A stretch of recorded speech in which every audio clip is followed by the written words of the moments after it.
What the hell is going on, people? This is Periodik, and you see the title of the video. We are jumping back into Dragonball Z Dokkan Battle. We're jumping back into the 350 million global downloads reached celebration campaign part 1.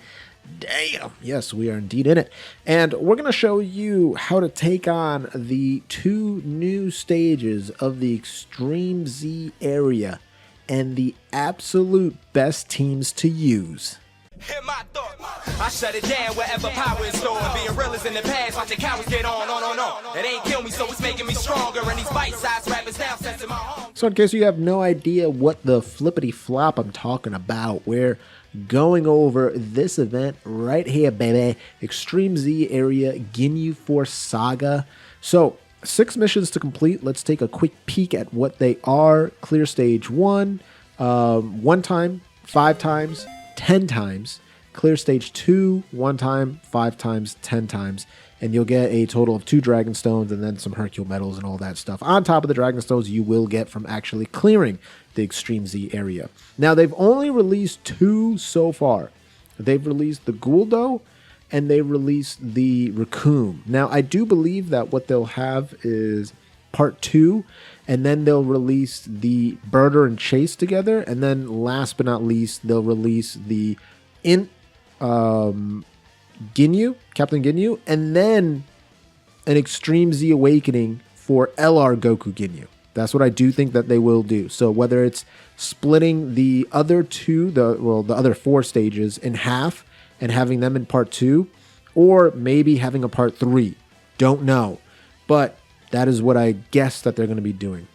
Anyway, if we quickly take a look at the information here, of course, continues and supports items not allowed. Yeah, it makes sense. Here are the characters that you can bring along. Stage 1, you have to bring Fasha. You have to bring Guldo. Very weird that randomly Fasha is there. Very, very weird. But it is what it is. Essentially, it's LR Team Bardock and LR Ginyu Force. Now, all of you guys should have rainbowed LR Team Bardock and LR Goku Ginyu Force. If you haven't, jump into it right now. The events are live. Do it, do it, do it. So skip on that. There you go. Look at this. Team Bardock, Team Bardock, Team Bardock, Team Bardock, Team Bardock. Oh, if we go past that, Ginyu Force, Ginyu Force, Ginyu Force, Ginyu Force, Ginyu Force. They are all available, so you have 0 excuse. Look at all the events that are up, by the way. You have 0 excuse to farm that out, okay? 0 excuse. What am I missing from here? Hello? Oh, God, defeat the Slug Soldiers. I'll have to do that one day just to say I'm done with it. You know what I'm saying? Anyway, let's jump into stage 1. Again, you can only bring, or you have to bring Fasha and, what's-his-face, and Guldo. And then for the stage 2, you have to bring Strength Bardock of that Team Bardock, and you have to bring Physical Raccoon. And then last but not least, literally just bring the Team Bardock or the Ginyu Force. That's really all you can bring. Then you have like some other characters like the Strength Fasha, that SR Goku Ginyu that turns into an SSR. You have the AGL Giant Ape Tora. You have the Int Shugesh Giant Ape. You have the Physical Boros Giant Ape, and then the Tech Giant Ape Bardock. So pretty much, and the obviously Strength Giant Ape Fasha. So you got the Giant Apes. But you don't really want to bring them, honestly. So let's just go ahead and jump into stage 12. Fasha appears to be the only... So she's a low-class Warriors lead. So honestly, it would probably make the most sense. It would probably make the most sense to do this. So let me show you what I'm about to do. I'm going to go ahead and pick the Team Bardock. Why? Well, number 1... they're stronger than the Ginyu Force at this current moment if you aren't taking into effect the Extreme-Z Awakenings, okay? So we're going to bring him. We're going to bring Fasha, obviously, because it's required. We're going to bring these 2. We'll bring the Strength Bardock, and then we're going to go ahead and grab that Tech Guldo. Boom. So that way, we get low-class Warriors buff for the entire team besides Guldo, and we get the Team Bardock buff for the int fascia. So let's just go ahead and jump in here. And I think this will probably be by far the best way to complete stage 1. As you can see, I'm at 168,000 HP. No, the low-class warriors buff isn't particularly good. I think it was like, what, 30% as a leader skill, but it is what it is, right? We are facing Guldo, and Guldo should be tech, yeah. So you're actually bringing 3 tech units, your leader, and then 2 fascias. So that's actually really, really solid. And then look at all that orb changing. Goodness gracious, Team Bardock ain't playing around, baby boy. So let's go ahead and absolutely slap up this Guldo. He about to get slapped up, clapped up, and then trapped up. Boom, right there. So lowering attack and defense. He's going to go ahead and shoot a Psycho Javelin at me. But as you can see, since I'm type advantage, I'm only taking 22k. So that's really, really nice. And then, of course, like I said before, Team Bardock is pretty much the way to go here because they're going to be at their strongest there. Ooh, baby. Very, very good. Taking very minimal damage. And then, of course, the homie, boom. Oh, really? I'm going to miss the 18 key? That's actually whack. Oh, well. It's all good. Don't worry about it. Again, we are facing a tech unit, so we're going to have the homie LR Bardock just absolutely trounce this dude, even with just the 12 key. Still a good-looking super attack, in my opinion, for a free-to-play for sure. Rage Cyclone, die. Boom! See ya. Look at that. End screen, baby. Look at that KO screen. Very clean. So, there's that. And as you can see, I haven't link leveled them up that high. I think there's just at like 2s and 3s, honestly. So, Ginyu Force is a little bit farther along. I believe everyone's like 3 to 6. Good God, look at my XP. It's so close. Okay, so we're going to go ahead and jump into the harder difficulty, which I do believe will probably just get us the level. So, boom, there it is. Let's go into it. So it's going to be a little bit harder, but honestly, we shouldn't have much difficulty because, again, this team should be fine in clearing out this content. And, again, you guys should have these characters, and hopefully you were smarter than me and you actually leveled up the links. I know there's some people out there that actually did that. I want to say that the homie Mass Ningen did that. I'm not 100% sure, but I'm pretty sure that he actually did level up their links. If he did, what a mad lad. Congratulations. He's in a great spot here to take this guy out. But with Bardock super attacking right off the bat, you already know it's going to be very, very good. Die. Boom. Look at that. Oh my goodness. Just knocked out almost all of his health in one shot.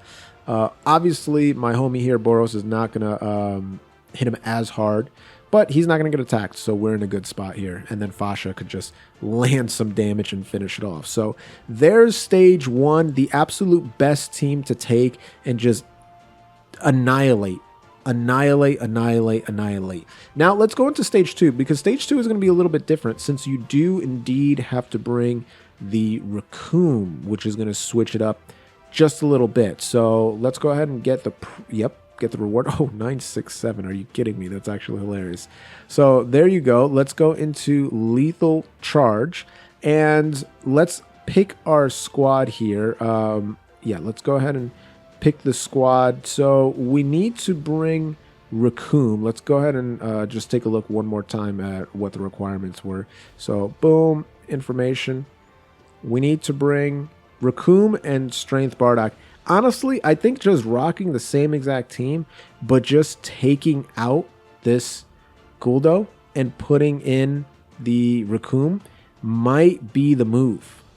This might just be the move right here to bring the Raccoon instead of the Guldo. Let's go ahead and try it out. So let's go ahead and bring this Strength Bardock. As you can see, I switched out the Guldo. I put in the Raccoon. So very minimal changes that you have to make to be able to complete the event. So good. That's really, really solid. But it does look like I said, this low-class warrior / Team Bardock team is the absolutely best configuration to run and clear this out. Now, I do have 2 int units, but I have 2 strength units as well. So I'm actually going to put the Fascia there. Actually, should I put the Fascia? You know what? I'll put the Fascia here just because her defense is actually decent for, you know, this point in time. She's at 39k. compared to everybody else's, who's absolute trash. You know what I mean? Everybody else is absolute doo-doo, but it's all good. This might be a little bit more difficult just because we don't have 3 strength units, which would have been awesome. But hey, here's Fasha doing what she does, lowering attack and defense. So that means I'm going to get hit for way less, which is absolutely spectacular. And then here's Team Bardock doing what they do. It is funny that you're going to be utilizing Team Bardock in order to strengthen the Ginyu Force, which is kind of funny. But I mean, what can you do? It's the units that you're being told to use. But let's go ahead and absolutely slap this guy up. I don't know if I'm going to be able to beat him on this rotation. Let's actually see. I'm nothing like you. Tyrant Laser. Boom. Oof. Goodness gracious. That's a decent amount of damage, isn't it? And then Angry Cannon. Yeah. Boom. Finish off Raccoon. Fantastic. All right. Let's go into the final stage, which is the 25 stamina one, and see how we do. Again, I have no, I know for a fact we're going to do very, very well on it. This team is just really solid. You may get unlucky, but and get hit right off the bat on a unit that you don't want to necessarily get hit, but I don't see that happening often, so you should be fine for the most part. Just kind of running this squad and being smart about who you're placing where, right? Like if there's an empty spot where no one's going to get hit. So for example here, right? I'm going to put Fasha at the very end. Do I want to put Fasha at the end? No, I'm not. Raccoon has 14k. All right, so what I'm going to do here is Raccoon, even though he's type neutral, I don't want him to get hit twice. So I'm going to have Strength Bardock get hit twice. I'm going to have Fasha get hit once because at that point, the enemy should be sealed and have his attack lowered. So Fasha will take very, very small amounts of damage. And then Raccoon will be at the end there with, remember, he's not getting a leader skill because he's not Team Bardock, nor is he a low-class warrior. So he's just there, right? Naked and alone, just going to get absolutely slapped up. And I don't want that to happen. So that's why we're putting the position, the characters in the position that we are. I do think it's the best spot. So as you can see there, even with his attack lowered, he still did 19,000 damage to me, so that's not particularly good, but that's okay because we go ahead and take that, and we about to finish this man off this turn. So there you go, guys. Best team to run, Team Bardock, and then just put Guldo in there and put Raccoon in there, just to kind of finish off the team. And as you can see, I just finished off Bardock himself, or I just finished off Raccoon himself, I'm sorry to say, and boom, we're gonna get some link level skill ups, which is always nice. And I'm on the way to Extreme-Z Awakening, Guldo and Raccoon, and I can't wait. If you can't wait to watch more videos like this, I mean, you should have been following the channel already, but you can still do that. Click the blue join button, become a Boomer champion today like Joe V, or do it the free-to-play way. Gently rub that sub button, gingerly ring that bell button, lovingly kiss the like button. As always, this is Periodik. See y'all in the next video.